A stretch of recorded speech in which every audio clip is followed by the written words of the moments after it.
दोस्तों, आज का यह वीडियो देश के जाने माने उद्योगपति रतन टाटा जी को समर्पित है। आप लोगों को पता चल ही गया होगा कि पिछली रात को रतन टाटा जी का देहांत हो गया। 86 साल उनकी उम्र थी। कुछ बीमारियों से ग्रसित थे। उन्हीं बीमारियों के इलाज के लिए वो अस्पताल में एडमिट हुए थे। मुंबई के ब्रीच कैंडी हॉस्पिटल में उनका इलाज चल रहा था और पिछली रात को 86 वर्ष की उम्र में उनका देहांत हो जाना। उनका देहांत होना कहीं ना कहीं हम सभी के लिए काफ़ी दुख भरी और सदमे वाली खबर है। देश ने एक अनमोल रतन खो दिया। जैसा उनका नाम था वैसा ही काम था। देश के लिए जितने बड़े बड़े काम उन्होंने किए, जनता की भलाई के लिए जो काम सरकारें नहीं कर पा रही थी वो काम उन्होंने किए। टाटा इंडस्ट्री को एक नई ऊंचाई तक ले जाने में रतन टाटा जी का बड़ा योगदान है।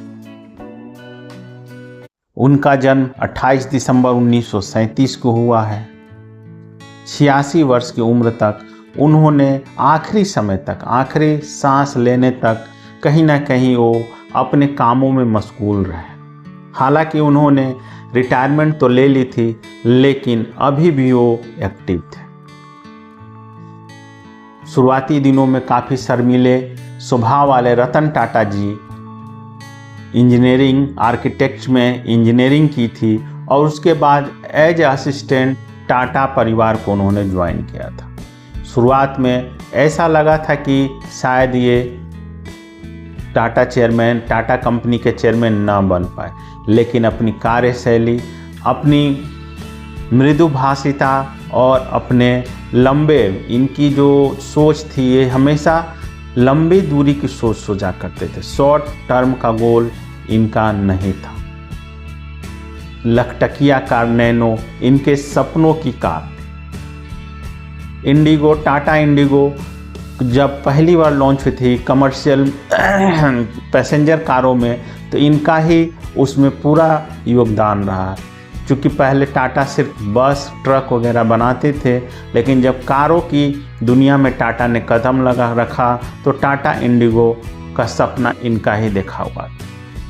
अगर हम लोग बात करें रतन टाटा जी के 10 बड़े ऐसे कारनामे जिनका दुनिया आज भी लोहा मानती है, तो सबसे बड़ा उनका जो कारनामा था कि लैंड जगुआर, जो कार बनाने वाले की फोर्ड की कंपनी थी, उसका उन्होंने अधिग्रहण किया था। कारण था कि जिस साल उन्होंने अधिग्रहण किया उसके 8-9 साल पहले कुछ ऐसी घटनाएं हो गई थी जिसके चलते उन्होंने ठान लिया था कि एक ना एक दिन वो इस कंपनी का अधिग्रहण जरूर करेंगे, और उनके जिद्दीपन और हौसलों ने यह कर दिखाया।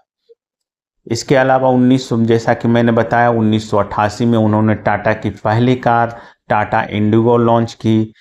फिर ब्रिटेन की दुनिया की सबसे बड़ी चाय बनाने वाली कंपनी टेटली का अधिग्रहण इन्हीं के मार्गदर्शन में हुआ। टाटा AIG समूह का भी मिलन इनके ही मार्गदर्शन में हुआ, तथा TCS जो कि टाटा कंसल्टेंसी है, जो कि सॉफ्टवेयर बनाने वाली कंपनी है, उसका रिकॉर्ड आमदनी, मतलब उस TCS कंपनी को एकदम चरम पर ले जाने में इनका ही योगदान रहा है। इसके अलावा नैनो का जानते ही हैं, नैनो की कहानी एक ड्रीम कार थी इनकी। साथ ही साथ एयर इंडिया जब पूरी तरह से दिवालिया हो गया तो इन्होंने एयर इंडिया को खरीदने का काम किया। लेकिन आपको मैं बता दूं कि एयर इंडिया किसी ज़माने में टाटा की ही कंपनी थी, जिसका भारत सरकार ने अधिग्रहण कर लिया था।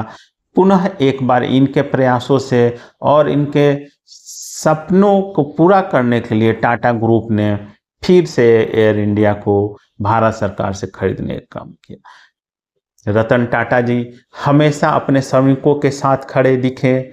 आज की स्थिति में अगर आप जमशेदपुर चले जाएं तो पूरा जमशेदपुर शहर ही टाटा के द्वारा बसाया हुआ है। कहीं ना कहीं इस टाटा इंडस्ट्री के इस बहुत बड़े जाल में, या फिर हम लोग करें टाटा इंडस्ट्री के इतने बड़े ग्रोथ में सबसे बड़ा हाथ अगर आज के समय किसी का है तो रतन टाटा की है। हम लोग बात करें यदि फाइनेंस की, ऑटोमोबाइल्स की, टेलीकॉम की, लाइफ स्टाइल की, या फिर खाने पीने के सामानों की, टेक्नोलॉजी की, रिटेल की, ट्रेवल की, या फिर मेटल्स, एयर स्पेस, इंफ्रा, हर जगह टाटा की कंपनियां हैं। और सबसे बड़ी बात है कि टाटा का जो पहला मोटो होता है कि देश की जनता को ध्यान में रखकर टाटा कंपनी काम करती है। प्रॉफिट कमाना इनका सेकेंडरी होता है, प्राइमरी इन टाटा कंपनी का गोल है कि किस प्रकार से देश को नई ऊंचाई पर ले जाया जाए, किस प्रकार से देशवासियों के जीवन स्तर को सुधारा जाए। बात करें हम लोग टीसीएस की, बात करें हम लोग टाटा क्लिक की, बात करें हम लोग क्रोमा की, बात करें हम लोग तेजस की, बात करें हम लोग टाटा मोटर्स की, बात करें हम लोग टिस्को की, बात करें टेल्को की, बात करें टाटा कैपिटल की, बात करें हम लोग दूसरे अन्य टाटा की कंपनियों की, सभी कंपनियों का एक ही उद्देश्य है कि भारतीयों के लाइफ स्टाइल में सुधार किया जाए, भारतीयों को कम से कम कीमत में अच्छे प्रोडक्ट दिए जाए। आज रतन टाटा जी हम लोगों के बीच नहीं हैं।